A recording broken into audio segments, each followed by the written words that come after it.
People, deluded, I'm back again. Now, I only got 1 point to make in regards to Arsenal versus Napoli, or the second leg, our victory in the second leg. We know Emery is a superb technician. Now, we've got to quantify the whole season. There's been times the players have got it wrong. There's been times Emery's got it right and wrong. In games like off the top of my head, Crystal Palace, Southampton to a degree.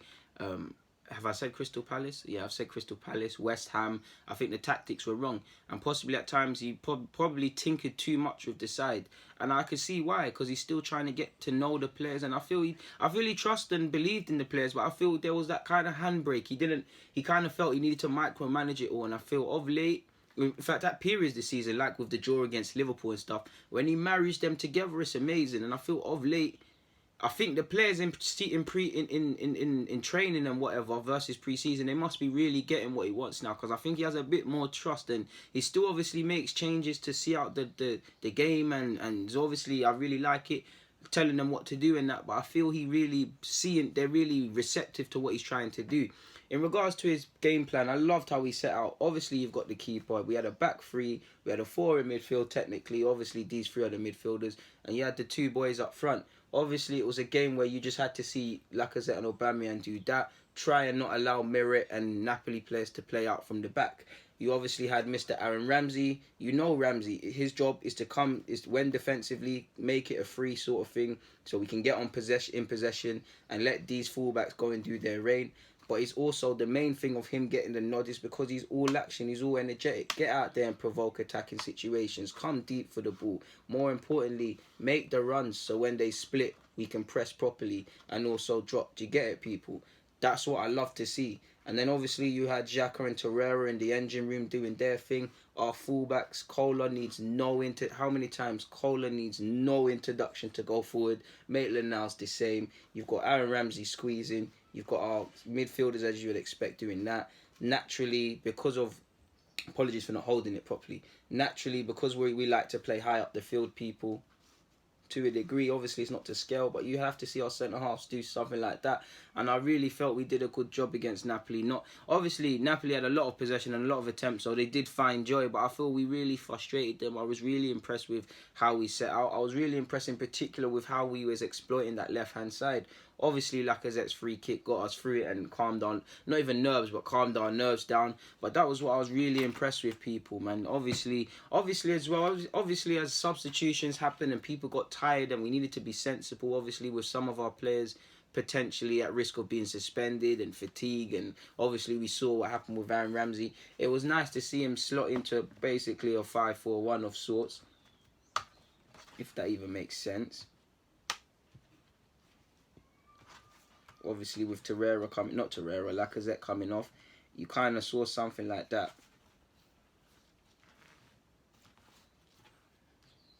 Just seeing out the game when obviously the substitutions were made, and he's done that on a regular basis.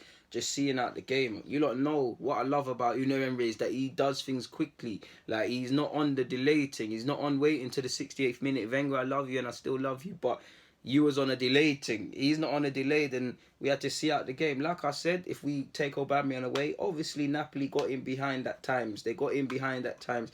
On a general basis, in fact, we might as well speak about that. I held them up in my post-game review and them things there, but I feel the back three, I'll hail up the fullbacks in a sec, but I feel they were superb. I wasn't even planning on doing the tactics board vid, people, obviously deluded mug. I wasn't even planning on doing the tactics board vid just yet, so I haven't got everything to hand, but let me get some blue ones to make it a bit easier. But this is what I love to see from our back three, man. You know what, let's bring the fullbacks in. We can do it all. Now, it was a complete display, but Napoli's a good side, people. They're going to get in behind. And they did at times. At times, they were on our last shoulders and they threatened and got in behind and had opportunities. And you saw Merit was actually trying to hit Milik a lot with these runs, especially into the channels. But I feel we defended well. Anytime, apologies if I'm not holding it properly. Anytime we were asked to defend, we cleared our lines. Someone was there. We tucked in. Someone was there. We really isolated them. We marshalled our line extremely well as well. How many times... Don't get me wrong, we played a dangerous game at times. Technically, he's onside. We were trying to wait for the offside. But I feel on a 9 times basis out of 10, we stepped up very well as a team. We marshalled our line. We dropped back when we needed to. We were able to soak up the pressure, man. I was really impressed with our team shape, people, and it really frustrated them. The fullbacks in particular, I mean the centre halves, man. Socrates, Monreal, and Koscielny bossed the game for me personally, and just on a general basis to hail up our team shape, man. Obviously defensively, you would see Xhaka, you would see Torreira, Ramsey obviously has to come in. That's what you're seeing. We won't even bring our strikers into it yet. In fact, we can bring our strikers. You're gonna beat me for a sec. You can see how this is our guy. You can see how this is gonna frustrate Napoli people, and I was really impressed with that today. Well, yesterday night it called for a professional job from every one of them players involved. Nothing less than a professional job was required, or we weren't gonna win, and we could have made it harder for ourselves. But I feel, man to a man, we were superb, people. We were superb. Hail up Emery, like I said, for his tactics, and I hail up the players because obviously they're the ones that have to go out there and implement it. So that's all I gathered. Not even all I gathered, but the meaningful points I wanted to share with you lot. So I'm gonna get out you lot's hair and keep it moving. Like I said, Arsenal 1, Napoli 0. We go marching into the next round, and we're playing against Valencia. So that means Gabriel and Coquelin, a reunion. Emery goes and sees his old team in Valencia. Obviously, they've got a couple of good players and things like that, and we'll speak more about that in regards to Valencia versus Arsenal, the preview. I'm sure, are we away or at home in the first leg? I think we're away from home in the first leg. Forgive me if I'm wrong. Either way, it's going to be a tricky game, but let me get out of your hair. People, DG, I'm out.